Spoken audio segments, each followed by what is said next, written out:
Hi everyone. आज हम बात करेंगे कि पैनिक अटैक्स क्या होते हैं, इनके कुछ सिम्टम्स क्या होते हैं और कुछ टिप्स कि हम पैनिक अटैक्स को कैसे मैनेज कर सकते हैं।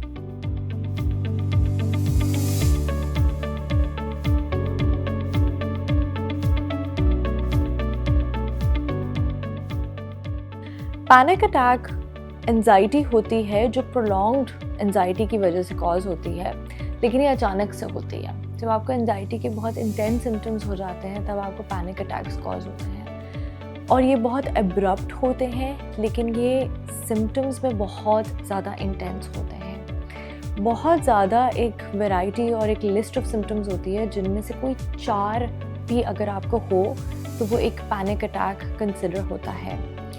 जिनमें सबसे पहला ये है कि आपको पैल्पिटेशंस होने लगती हैं कि आपका हार्ट बहुत तेज़ी से बीट करने लग जाता है, आपको स्वेटिंग होती है, पसीना आने लगता है, हॉट फ्लैशेस होते हैं जैसे कि ठंडा पसीना आना। इसके अलावा ट्रेम्बलिंग और शेकिंग होती है कि आप कँपाने लगते हैं। इसके अलावा आपको शॉर्टनेस ऑफ ब्रेथ होती है कि आपका सांस जो है वो रुक जाता है, आपको सांस लेने में मसला होता है, ऐसा लग रहा होता है कि आपका गला कोई बंद कर रहा है। चोकिंग होने लगती है, चेस्ट पेन स्टार्ट हो जाता है, चक्कर आने लग जाते हैं, एब्डोमिनल डिस्ट्रेस होता है कि मतलब पेट में कोई फीलिंग सेंसेशन या दर्द होने लग जाता है। डीरियलाइजेशन और डीपर्सनलाइजेशन हो जाती है, जिसका मतलब ये है कि आपको ऐसा फील होता है कि आप अपनी बॉडी में ही नहीं हैं, या फिर आपको रियलिटी से उस थोड़ी देर के लिए आपका कांटेक्ट हट जाता है। और fear of loss of control होता है कि मतलब आपको ऐसा लगता है कि you are just about to lose it, कि बस सब कुछ गया। एंड लास्टली आपको ऐसा फील होता है कि आप मरने वाले हैं। पैनिक अटैक इंटेंस सिम्टम्स होते हैं ऑफ एंजाइटी, लेकिन इसका मतलब ये नहीं है कि आपको कोई एंजाइटी डिसऑर्डर होगा तो ही आपको पैनिक अटैक्स आएंगे। पैनिक अटैक्स किसी ट्रॉमा रिएक्शन की वजह से, किसी फोबिया की वजह से, ऑब्सेसिव थॉट्स की वजह से, सेपरेशन की वजह से भी आ सकते हैं। अगर आप पैनिक अटैक्स बहुत ज़्यादा एक्सपीरियंस कर रहे हैं तो मेरी सजेशन ये होगी कि आप डेफिनेटली किसी डॉक्टर या किसी थेरेपिस्ट को जो है वो दिखाएं, कंसल्ट करें ताकि वो आपको हेल्प कर सके। लेकिन मैं भी आपको कुछ टिप्स देना चाहती हूँ कि आप पैनिक अटैक्स को किस तरह से मैनेज कर सकते हैं। सो नंबर 1 इज़ दैट आपको समझने की ज़रूरत है कि आपकी एंजाइटी पैनिक अटैक में कब और क्यों कन्वर्ट होती है। सबसे पहले आता है आपका एक ट्रिगर इंटरनल या एक्सटर्नल हो सकता है।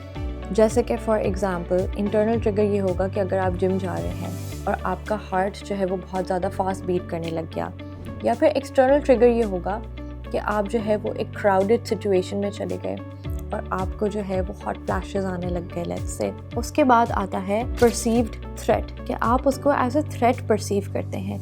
आपका माइंड आपको ये बताने लग जाता है कि अगर मुझे कोई हार्ट अटैक आ गया तो, या अगर मैंने क्राउड के सामने मैं फेंट हो गई तो, या मुझे कुछ हो गया तो।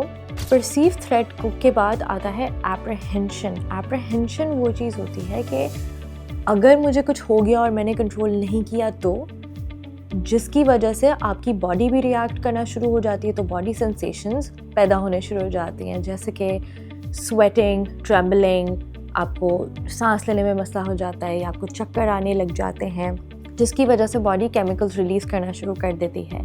और जब आपको ये बॉडी सेंसेशंस महसूस होने लगते हैं तो आपका माइंड उसको इंटरप्रेट करता है एज अ कैटास्ट्रोफिक सिचुएशन, जिसका मतलब ये है कि कुछ बहुत बुरा हो जाएगा। जैसे कि फॉर एग्जांपल मैं फेंट हो जाऊंगी सबके सामने, या फिर कुछ मेरे साथ मसला है, मैं पागल हो रही हूँ या मैं पागल हो रहा हूँ, something like that, and the cycle goes on.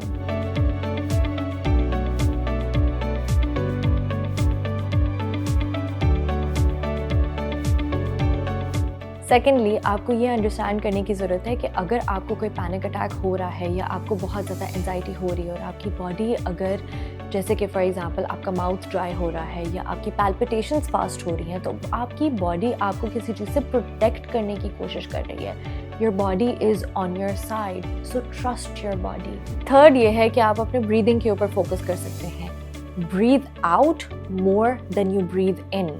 So for example आप एक टेक्निक यूज़ कर सकते हैं जिसका नाम है 7-11। नाउ नंबर कुछ भी हो सकता है, लेकिन बॉटम लाइन ये है कि you need to breathe out more than you breathe in. So you breathe in for 7 seconds, but you breathe out, you exhale longer for 11 seconds.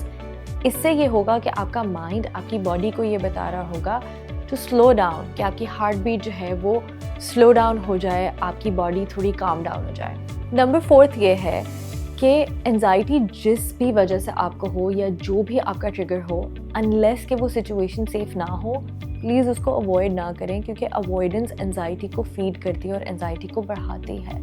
तो फॉर एग्ज़ाम्पल कि अगर आपको कोई पैनिक अटैक किसी mall में हुआ, तो इसका मतलब ये नहीं कि आप मॉल जाना छोड़ दें या उस पर्टिकुलर मॉल जाना छोड़ दें। उसकी वजह ये है कि अवॉइडेंस, जितना आप उसको अवॉइड करेंगे उतनी आपकी एंजाइटी बढ़ती जाएगी।